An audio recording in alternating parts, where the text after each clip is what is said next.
Philadelphia. Nelson Aguilar, 39 yards. And the Eagles, if they hit the PAT, they will be in the lead.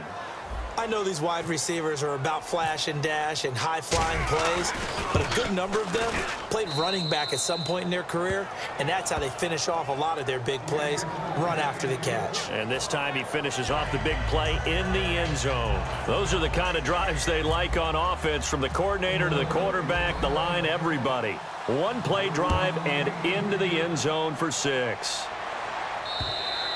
And they will not get a chance to return this one as it's through the end zone for a touchback. And now Dallas gets set to take the field. And last time this unit was out here, costly turnover, and then that turned into 6 points. They've got to make amends. And how many times have we sat in meetings with coaches and they use the term complementary football? Offense take care of the defense, defense take care of the offense. That didn't happen on the... And now here is another interception, picked off by Nolan Carroll. And his guys are going to get the football at the 37-yard line. What a nightmarish game he's having now. 6 interceptions that he has thrown. Absolutely unbelievable, isn't it? Hard to believe we're watching this and have seen it, but it just tells you about the game of football. They give it and they take it away. Yeah, the guys, though, that have thrown 6 interceptions in a game, the likes of Peyton Manning, Brett Favre, I think Joe Namath, he did it 3 times. 12 yards there as they move the chains. And that last reception puts him over 150 yards now on the game, Charles. And now it's not just execution. It's not just performance. It's a mental aspect that's going on. Because right now, he has got the defense so much on their heels, got them looking at each other. Who's going to cover this guy, and what type of coverage can we put out there to try and slow him down? And this one is incomplete. Nelson Aguilar, the intended receiver. And it's 2nd down.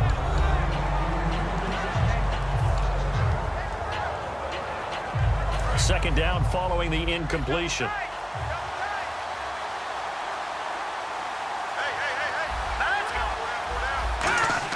They go play action for Matthews. Now Wentz. And look at this. They get the turnover they needed. It's intercepted. Picked off by Orlando Scandrick. And he's going to return it to the 21-yard line.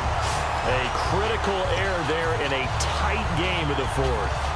All you talk about is taking care of the football, and especially with a lead here in the 4th quarter, turning it over, now the door is open for the opposition. Just in general, when you're passing in the 4th quarter with a lead, no matter what point, you got to be super careful. Got to be careful, and sometimes you can be so careful that you end up running yourself into an error. On the run, he'll let this go deep.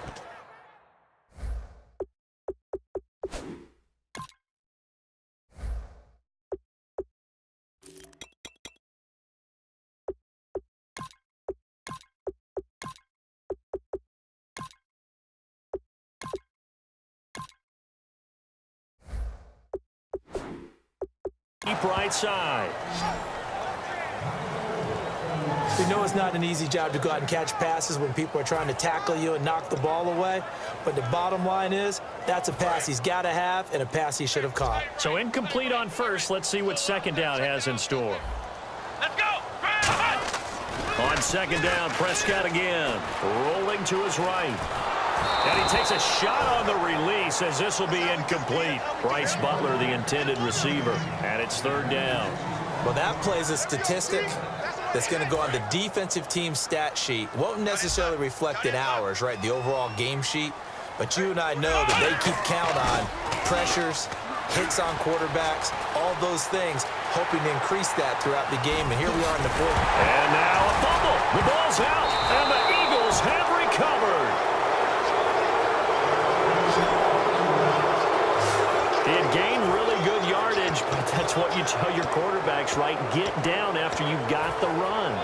You don't have to prove your toughness. You know, I think that's what a lot of coaches are trying to preach to their guys. Get the yardage, get down, protect the football, and protect yourself from extra hits as well. Trying to shake off the interception from the last drive. He'll look to throw. And that was incomplete, but I don't know how much of that falls on the quarterback. He was pressured. Brandon, the rush showed up so fast, the quarterback had no chance to get the ball downfield. Here we go. Wentz again here on 2nd and 10. And this is Randall here over the middle.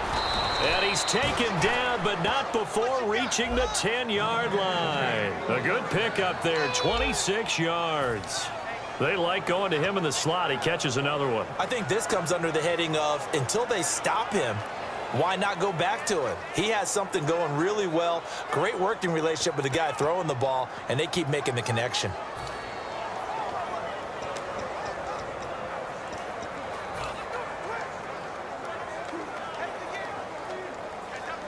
So after that big gain, let's see what else the offense has.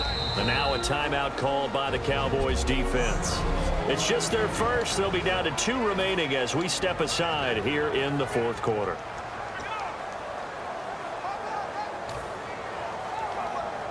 So they're leading. They have possession of the football, and certainly this is where they just want to milk the clock. And it's 1st and goal now, but still 10 yards to go. And they'll lose yardage here. They go backwards to the 13-yard line. A loss of a full 3 yards, and now it's 2nd down. Time for a break. We're back to see what happens after this.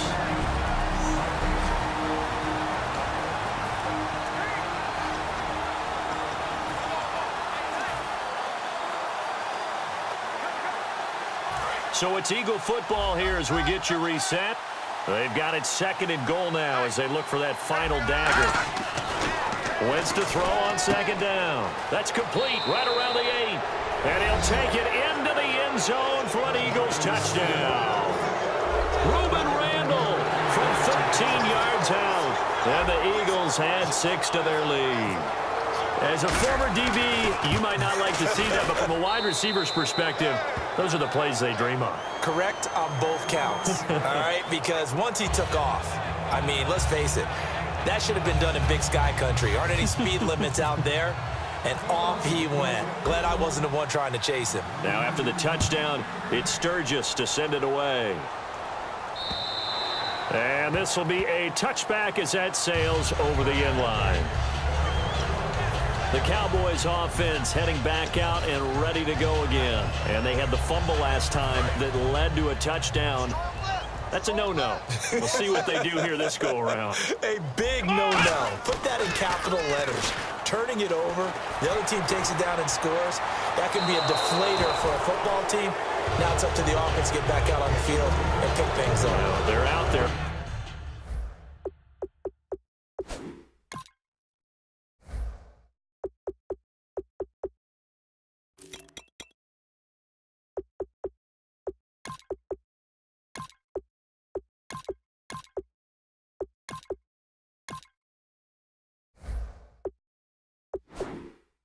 We'll see if they can pick those things back up.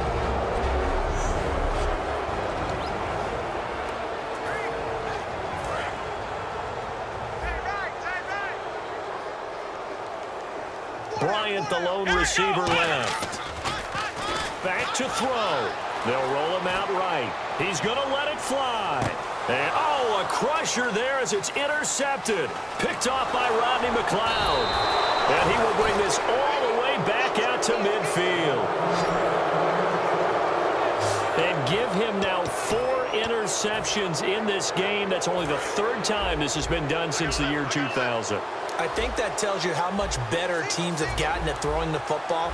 Because if you go all the way back to 1960, 12 times before that, there have been guys who've gotten 4 interceptions or more. And he can't get a throw off. He's taken down. What a huge play at this point in the game. Now hang on here. Timeout called by the defense. That'll be their 3rd and final stoppage here as we step aside. Oh, look at this. Wentz going to throw on the move to his left. A hit as he throws there, incomplete. There's nothing like pressure to affect the accuracy and the timing of a guy trying to throw the football. And on that play, they ended up flushing him to his left, contacted him as he's trying to throw the football, and that led to the incompletion. They come out with 1 back and 3 tight ends. Wentz to throw. And he hits his man, Matthews.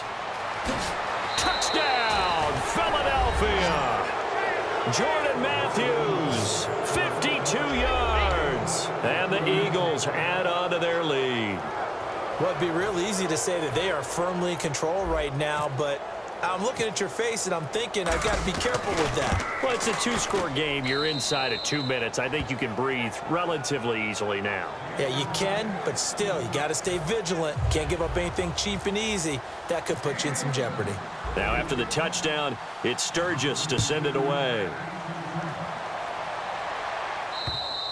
And this will not be returnable. It's out of the back of the end zone for a touchback.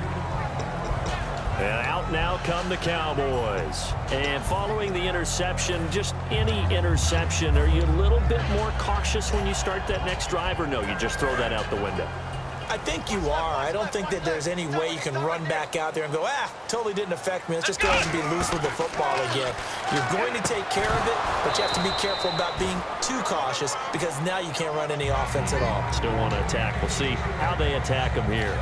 Maybe just a lack of concentration there as he couldn't haul it in. And when you're going across the middle like that, you know, he's running that drag route, you are conscious of all the bodies and the traffic in there. But let's face it, if you're going there, you might as well come down with the football and absorb whatever else happens after that. Now a desperation throw deep downfield. And both guys were there, but it falls incomplete.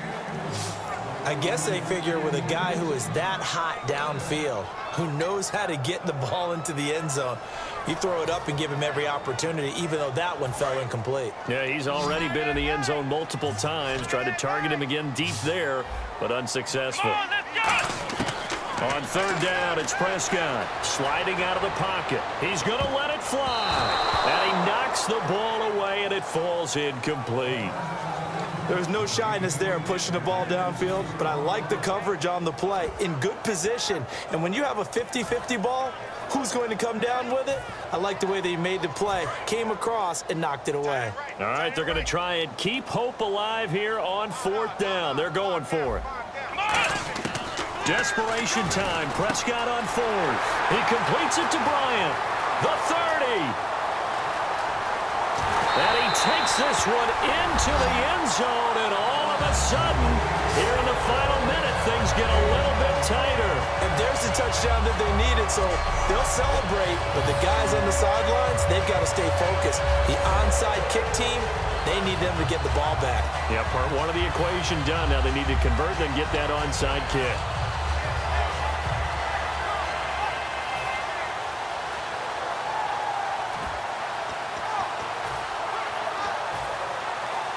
Here we go now as we get set for a big two-point conversion. Four down. They'll try to run it with Morris. And he will get into the end zone to shave 2 more points off the deficit. And hold the phone now. This game isn't over yet. Not at all. Now, get the football back. That's the first thing. However you do it, get the ball back and then manipulate the clock with your offense because you've got to get the ball into the end zone.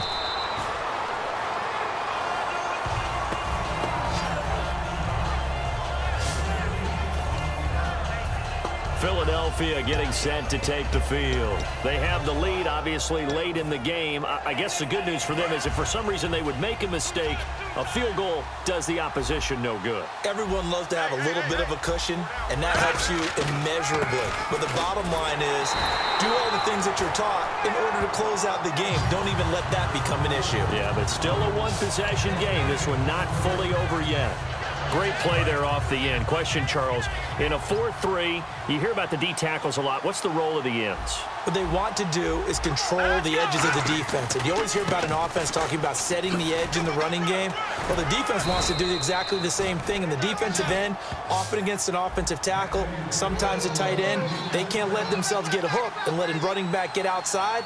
Because if they do that, that hurts the integrity of the defense overall. My man, the encyclopedia. And he is going to lose yardage here. It's a loss of 2 there, bringing up second down. And quickly, they get to the line. On second down, Ryan Matthews. And he'll lose yardage here, back at the 41. But Charles, it's one thing to win. It's